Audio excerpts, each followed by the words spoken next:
من ناوم ئینکیە. گیانی دروستکردن و هۆشمەندی و ئەفراندن. هەروەها هی ئاویش، مناڵانی بزەویش.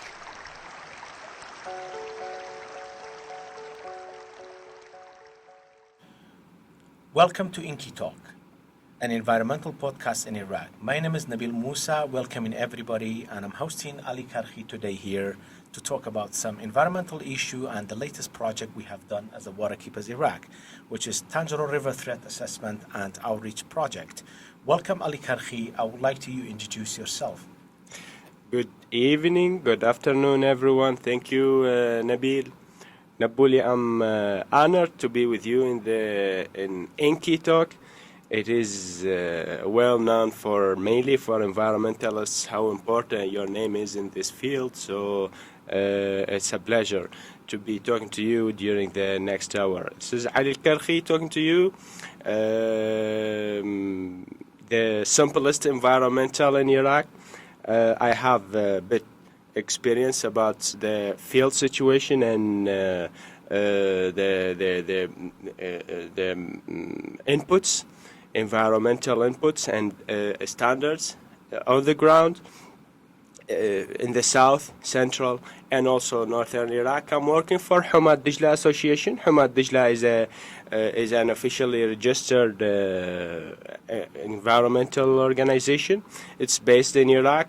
In Baghdad, and we are also working in the north with Waterkeepers in a space called Malijinga. It's an open space for everyone to get involved and integrated. And also in the south we have the third location, work location, which is in Nasriya, close to the Iraqi marshes. That's why we are also able to monitor the situation in the Iraqi marshes as well. So I will be happy to share what I know about the numbers, statistics, data we have, even when it is true that they are limited due to the fact that they are blocking most of the data. Those who have it, who have these data, they are not easily sharing the data, but still we have many important sources to share with you. Thank you for being here, Kaka Ali. And as you mentioned, we've been a sister organization for quite a while. Most of our projects, we are actually working together, and we complete the movement in here because Iraq is just not a north or south. So absolutely, a lot of communities out there.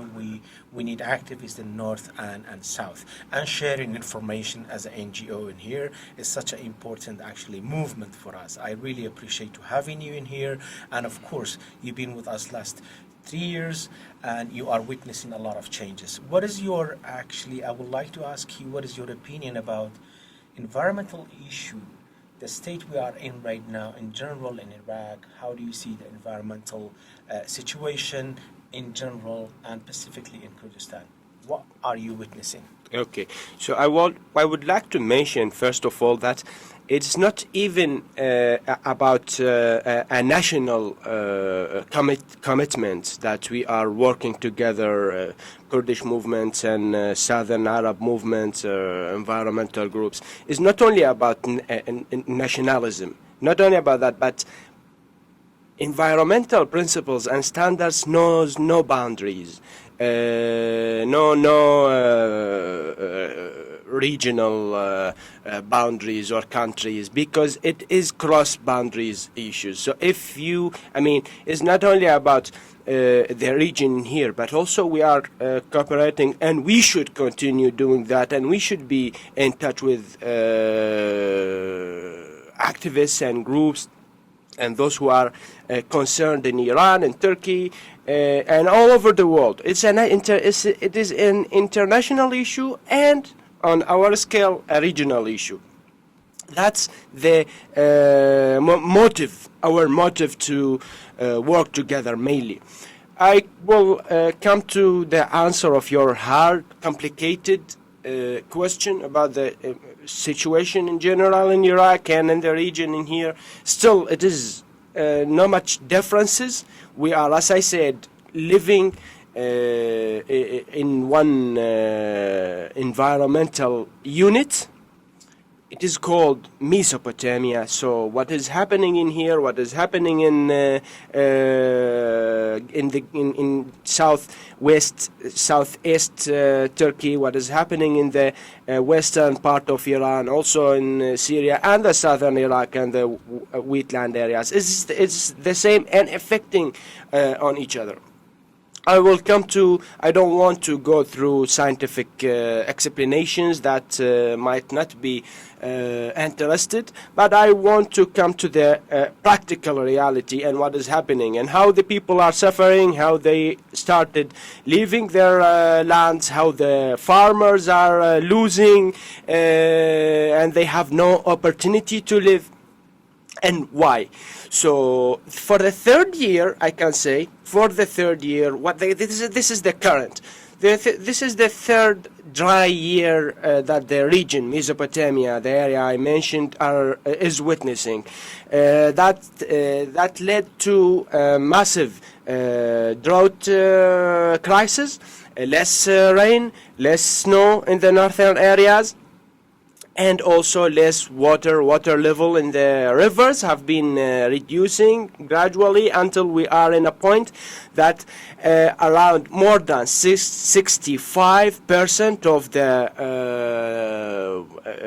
of the rivers, of the water that usually used to flow in the rivers, in our traditional rivers, I'm talking about the two main rivers, Tigris and Euphrates, and its tributaries, 65% of it have been already disappeared. What is left is very few, like very low level of water that's barely covering the city centers. That means, of course, the villages, the districts, and the rural areas specifically are suffering. It's great. May I ask you, like, what is the main, you as a civil society, of course we've been working together for quite a long time and you are witnessing the rapid change in this country. What is your opinion about, like, what is the main reason for the drought we are facing right now? And you mentioned last 4 or 5 years, like we getting these droughts, and what is your opinion on, like, in general, what's destroying our environment in general? And of course we have a lot of challenge in the north. What is the main, like, the impact on our waterways? So by time, water is getting more important and more valuable. It is the most valuable natural resource, more than any other natural resources. Countries in the region, they understand this fact. Iraq is still suffering to understand how valuable water is. Why we don't understand it? Why? Because of the war? Simply because we just get out of the Daesh war 3 years, 2017, 4 years now ago. Before there was the sectarian war, and before there was the 2003, and at all. So we were never concerned about the importance of water. Countries of the region, they understood. And they started practically taking actions. What was their actions? In our consideration, and I said as environmentalists, not as nationalists, in our consideration, their measurements was the worst, was very bad. Why? Because environmentally it is damaging, which was the dams. They went to build dozens of dams. I will be agree with you, because you mentioned, like, how the environment is the open space for all of us. We all connected here.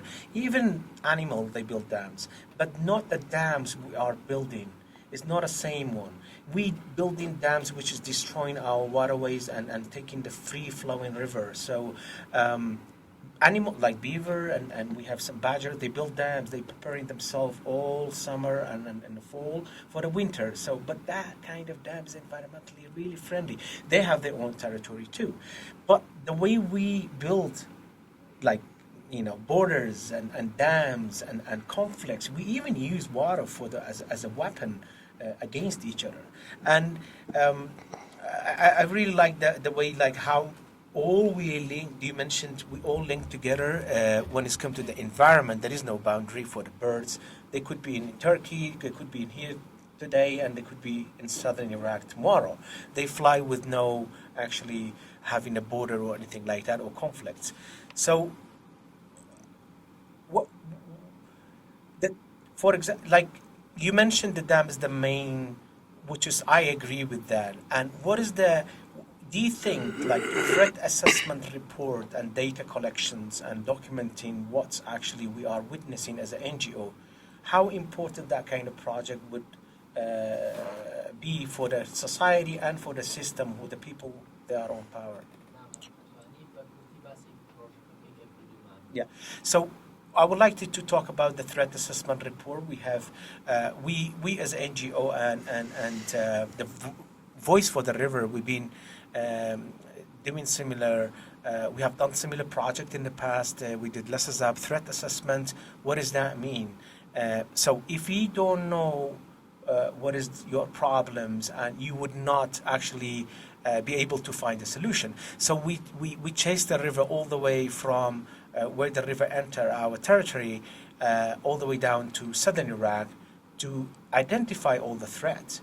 And for us was the big dream project to do same threat assessment data collection on Sachnan River, which is still the river basin for Diyala and the tributary for Sirwan River. So recently, we completed the first and second stage of the project, and we did collaborate with Humat Dijlah. We finished this project. Are you aware of that project?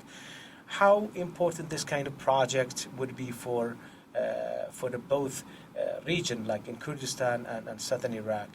I would like to have your opinion on that. This kind of efforts, let's make it in the correct frame. It's about absorption of risks. What I mean with that is due to the fact that we were neglecting the environmental risks and the damage that were used to take place over it.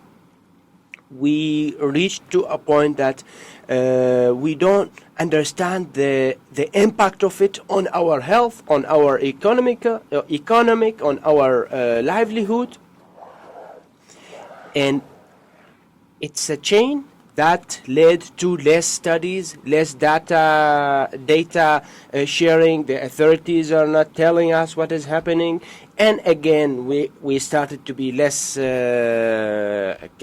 We started to be careless, and this is the now providing data will help in absorbing the risks and the damage behind this risk. You mentioned Serchanar, you mentioned Tigris River, everywhere, all over. If you have a look in the countries around the region, in Jordan, Saudi Arabia, they are very careful when it comes to the environmental assessments. They are working hardly, allocating too much money. I know that these kind of projects, it takes a long time and also too much money. The authorities are not allocating these requirements. And alternatively, so we started to discuss internally, like what we do. We keep waiting until somebody from the government or someone who has power takes an action. It is illogical at the end. We don't know those people when they will be willing to take an action. The alternative was to that environmental civil society movement move on the ground, and sharing their findings and the facts that they got through their work among people and with the authorities itself, and with media. The three important dimensions of the triangle: people, authority, and the media. To tell that not only rising awareness, but it's a call to take actions and to change immediately. So you do think this kind of project, this kind of data collections, it doesn't matter you are being negative and saying all this, because it's part of our jobs, we find all the negative impacts on our river. Do you think this is important for the authorities and for the government stakeholders? Yeah. So I was coming to say, I can conclude the importance of such projects in two things: rising awareness and advocacy. When it comes to rising awareness, you can simply use it with people, with farmers, with villagers, those who can affect or who are affected, to encourage them to be involved in the protection process. Advocacy is the second purpose of this kind of projects, which is with the authorities, with the government, local government, any level of the government. So you do think there is a solution for the, like a high threat we find on the river? So you are optimistic about that? I mean, let me tell you. I mean, Iraq is and Kurdistan region and Suleimania is not the only place in the world. Yeah, of course. It's not the only. It's a global issue. Hundred of rivers around the world, and hundreds of countries are dealing properly with these rivers. They are blocking, they are preventing pollution, contamination, chemicals to go to the river. So we are not alone in this story. We can't do simply as other people are doing. The thing is that we are different, not we have something different. Yeah. Yeah. So how the government? What is your advice for how government can collaborate with the civil society? We can sit on a table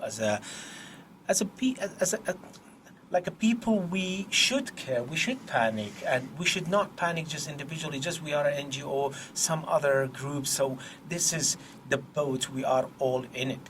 So we cannot say, oh, I'm in a different boat, I shouldn't care about this topic. So we're in the same, actually, boat, and we paddle all together. So what is your advice? Should we collaborate and sit down together and find a solution, and because this is everybody's problem? Yeah, so civil society, in a way or another, they are closer to the community because they are already a direct part of the community. I'm not saying that the representatives of the government are not part of the community, but the fact is that the civil society members and representatives and those people are part of the daily life of the people, of the villagers, of the citizens in the city and in the village, everywhere. So they're part of the daily life. That's why they can understand and evaluate and decide about the actions in a better way. Especially when it comes to a possibility of cooperation with the government, with the authorities, people in power, those who are in charge to make a real change. It's a common responsibility, and the response to what the government wants can come from the civil society. Yeah. The response of what the civil society and the society want can come from the government. It is like that. Yeah. I can tell you, if the authorities started to implement a project to clean up the river, can you imagine they will success to do it without the hand of people? It's impossible. Or if we continue calling to clean up the river or stop the wasting the pollution or sewage water to the river without the government's response, would it be possible? Of course it's not. So that's the connection, you see. So do you see, okay, we talked about a major, one of the biggest problem we are facing, when it comes to the water stealing from upstream countries or upstream communities like Turkey and Iran. And so this is one of the highest, causing the highest like misery in Iraq and water waste. But when it comes to the water management in Iraq, do you think sewage facility treatment plant is one of the solution when it's come to like how can we manage this water we have left small quantity and with a low quality? Do you think is important to we actually or like rebuild or fix those sewage plant we used to have? Is worth it to actually pay attention to activate them and fix them, or build a new one? How important the sewage facility treatment plants? Yeah, the story of treatment plants are so much complicated. I mean, again, we have too many complications in this story on different levels. Why the story of sewage treatment plants are complicated? Because many of them were built before the conflict time, before the Iraqi-Iranian war. We started building them with the Republic, 1985, they started. And after, during 16th and 17th. And many of these infrastructure investments, they have been stopped during the Iraqi-Iranian war and after. So we are talking about the stations, treatment stations that belong to 40 years old. They're pretty old, yeah. They are old. And the second thing I have to mention, that in many cases we even didn't build treatment stations in many different areas and rivers because the water flow was usually high. So it was taking everything. I'm not saying that was right. That was very wrong. Still wrong. Very wrong. Yeah, but that's what happened. Absolutely. Yeah. To 20 years ago, we used to waste the sewage directly to the river without taking care about what will happen and what is happening in the next areas and what will happen in the future, which is what we are witnessing now. So in one case we have old stations, treatment stations, plants, and in second case we don't have even. The alternative and the correct action we should think about now is to invest more in this. We don't want, and I'm talking about here about the federal government, we don't want to witness more investments in armament, in increasing the capacity of the army. We don't need that. There is priorities. Every country in the world has priorities. Our priority, I believe, is that we now install these treatment stations because otherwise we won't be able to manage the limited water resources we already have. We have limited water flows coming from outside, and we still polluting these limited resources. So you're based on what you said. So our rivers cannot cope with the amount of the scale of sewage and urban waste and industrial waste we are actually dumping into the river, because the quantity of the rivers already, most of the rivers has been controlled by the country living upstream.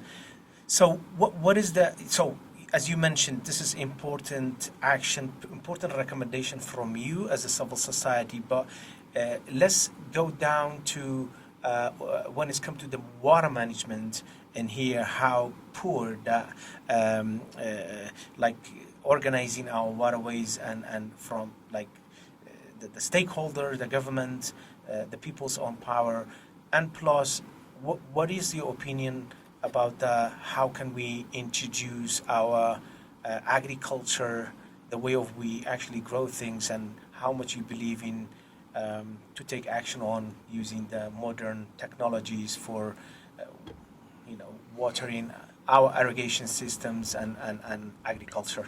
Let me tell you a fact, very important fact.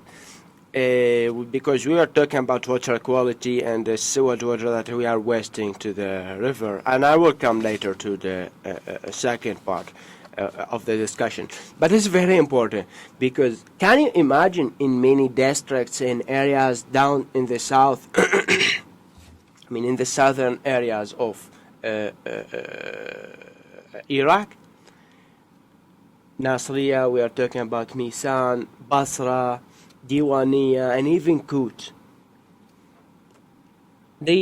don't have fresh water in the river. I mean, Tigris, Euphrates River, its tributaries has zero fresh water. All of the water that is coming from sewage water is the source, the main source in many cases, unless the Minister of Water Resources are sending flows from the nearest dams or whatever. Otherwise, they only have sewage water, and I want you to imagine like black water. The farmers and villagers are irrigating their agricultural lands with this black water. When you ask them, they will say, "What can we do? We don't have any other option.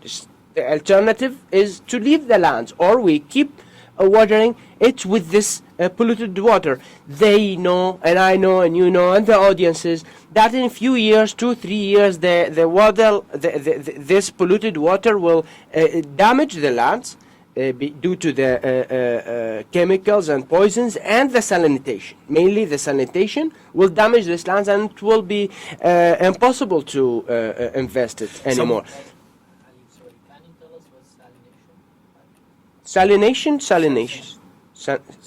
Sanitation. Is it pure sewage? Like when the water and the lands. Yeah, yeah. To the mic.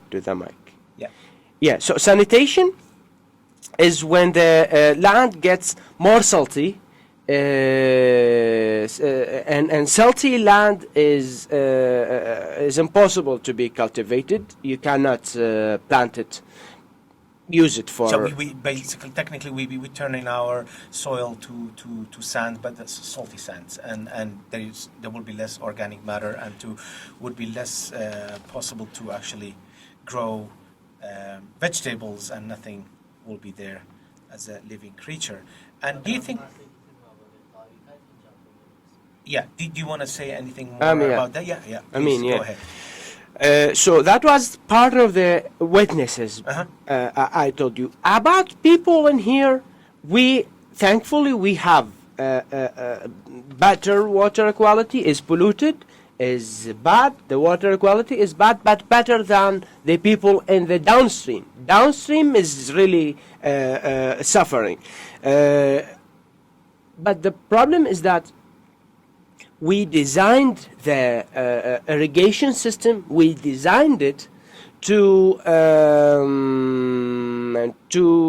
use a certain amount of water that we don't have it. The irrigation system in here, and why our irrigation system is using too much water, more than what we can provide now, simply because, as you mentioned, because we are using very old irrigation system, which is is called flooding irrigation. Yeah, so flooding irrigation is the worst system you can ever imagine. Alternatively, people started to think about dripping systems,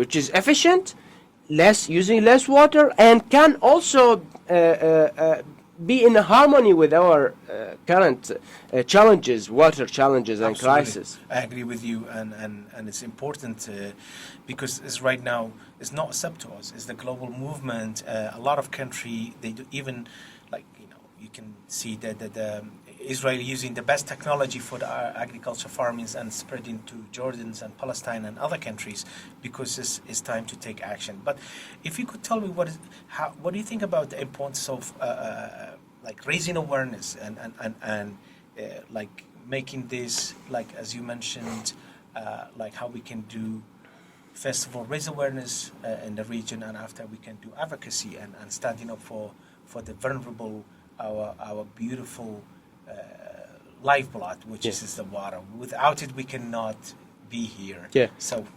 Yeah, most of our time we're busy with other stuff rather than environment. We are busy with sectarian conflict, religions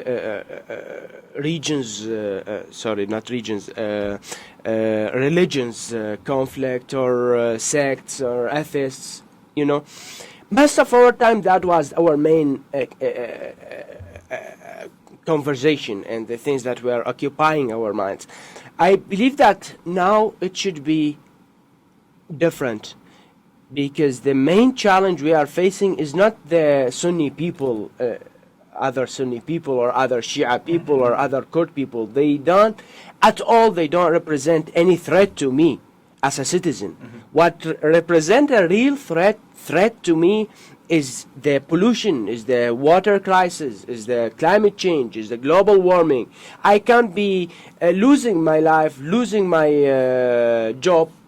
Many bad things can happen to me, not because I'm Shia or Sunni and the others are from other sect. That cannot be, because we are, as I said, we are considering the social issues in a crazy way. The real challenge is the pollution and the climate change. I agree. That we all should share the struggle to adapt, to reform. So, rising awareness is the main circle of this chain. The main circle is rising awareness, telling people, listen, Habibi, listen to me. I don't care about what your religion is, what you believe in or you don't believe. It's not important to anyone, it's yours. What is important to me is your behavior and how you behave towards your surrounding and the environment, and at the end is not about you personally, but about you and the other, and we all together as a community. So you do think cleanup campaign, for example, that's the kind of campaign we have been doing for the last 11 years. Do you think is how important this kind of bringing community together to recognize our negative impact on our nature and our ecosystem, especially waterways? Without it, we cannot be here. And do you think that kind of campaign is important to raise awareness? Yeah.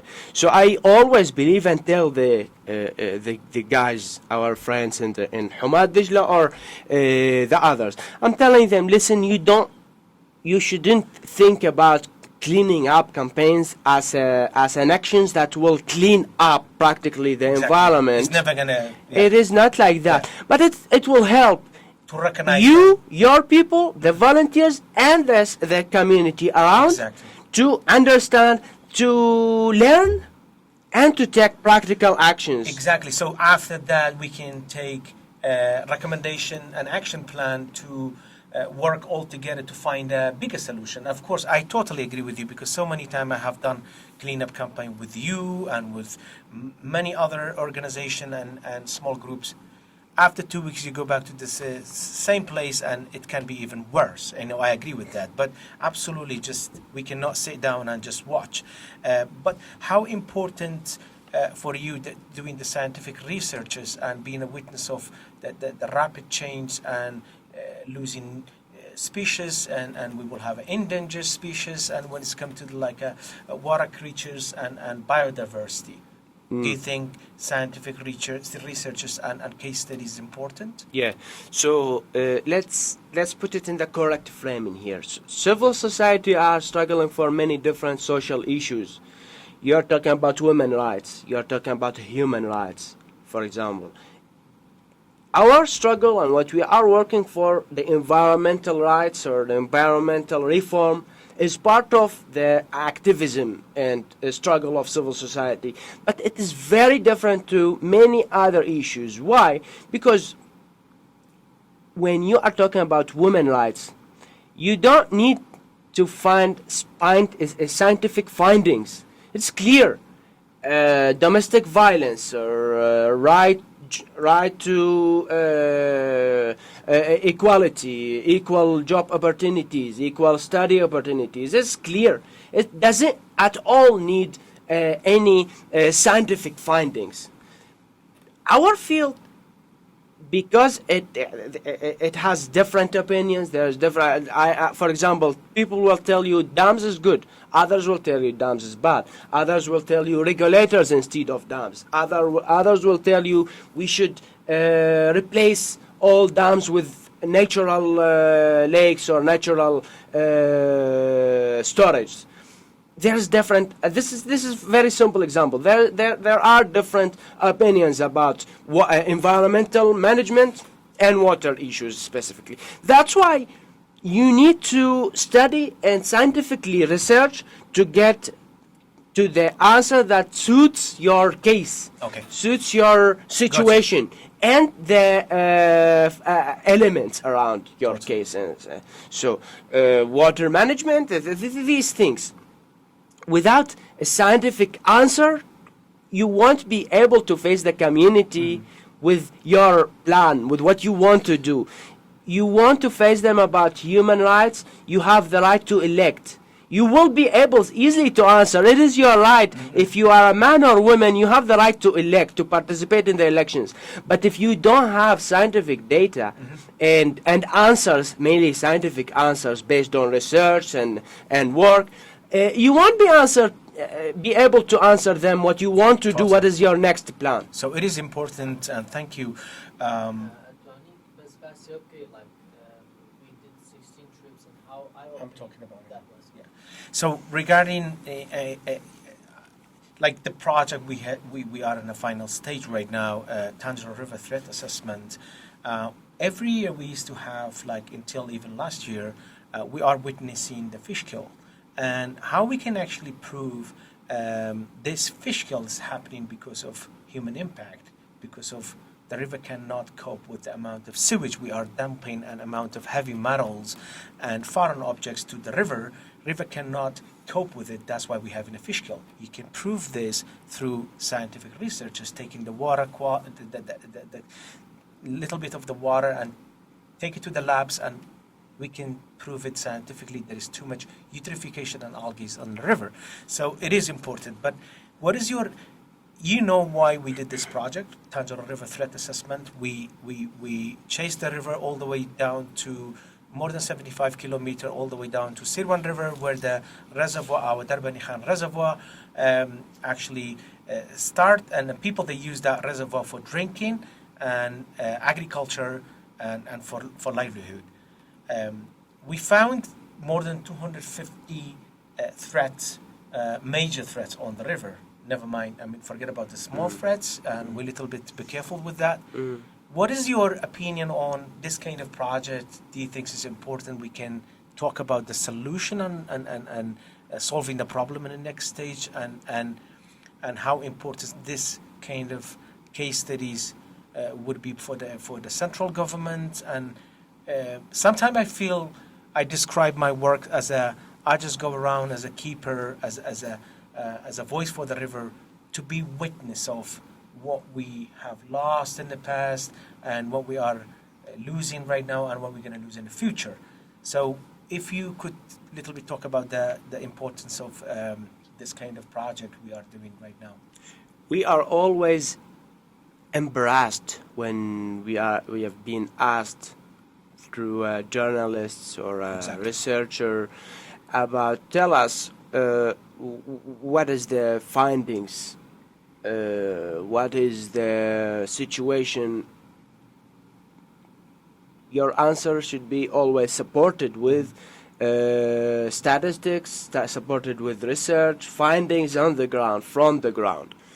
And I said, we are always, most of the time, we are embarrassed by them. And why?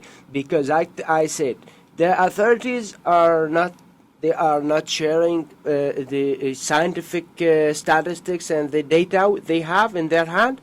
And we, civil society, we were always busy in doing other kinds of jobs, of actions, taking different actions, and I understand. It's very understanding. Why? Because people, they were, so the community was late. We were, in general, late in dealing with environmental issues, so people had to take an immediate action. Now, after breathing, people like you and what you are doing now started to walk through the other direction. The other direction is not only I have to be in touch with the community. I need urgently to be in touch with the materials of with the elements of the environment, whether it is water, whether it is Soil, river, birds, and yeah. I need to be in touch with the elements. Yeah. feel the elements and understand what is the change that are damaging it. What's your advice for the young activists, if you don't mind? I want to say, so I was saying, the work itself, it is great and important, but the problem is that we don't have this everywhere. What we really need is that the work that Waterkeepers is leading should be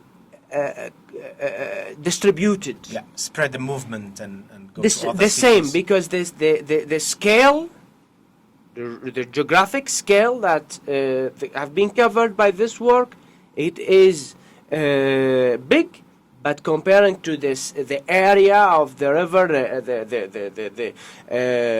the length of the river all over Iraq, it is 10 to 15% of its area. We need to cover the rest, the 85% rest. This work is needed, so it's a call. I mean, what I'm saying is a call to other people, young people especially. It's very simple, dears. Instead of like we keep protesting, calling for job opportunities, or we keep asking the government to hire young people, we this is a mentality we should get rid of it. Enough of it. I mean, take an action and work. Personally, this is how I started 10 years ago, and I was undergraduation, a young student, still studying. But I understood that the future after my graduation, the government won't hire me directly. Mr. Kaka Ali, come, thank you, you graduated, we will hire you. And I started working individually, like independently and separately. And after graduation, directly after my graduation, I was able to get a job opportunity. It is coming through the experience you are gaining from voluntary work, Of course. or even like lightly paid work. Yeah. Challenges. You don't need to be paid with thousands of dollars. Absolutely. Simply, instead, better. I mean, what I'm saying, better than keep crying for not being employed. You take an action on the ground, and this is one of the most effective actions you can take. I like that. You create your own movement. I mean, it's not your own. We don't claim this. We're planting seeds to making our seed banks more richer, and we spread the movement to other cities, because we cannot take control of the amount of pollution right now we are facing, and destruction and injustice when it's come to water right by other countries. So we all need each other to make the movement more successful and more powerful. So the last questions for you, and if you could tell me, what is your vision of the future of Iraq and Kurdistan? You are witnessing, you said a lot about like how we started and where we are right now, and I know things has got worse and worse and worse, but what is your opinion? I'm really interested to hear your vision. Yes, there is, of course, two options. Either we keep behaving like what we are doing now, and we will be damaged, or we join the neighboring countries. We join Saudi Arabia and its efforts. Saudi Arabia and the other countries, Qatar, UAE, and Jordan. We join them. We should join their efforts. Why I'm mentioning this, and Kuwait, of course.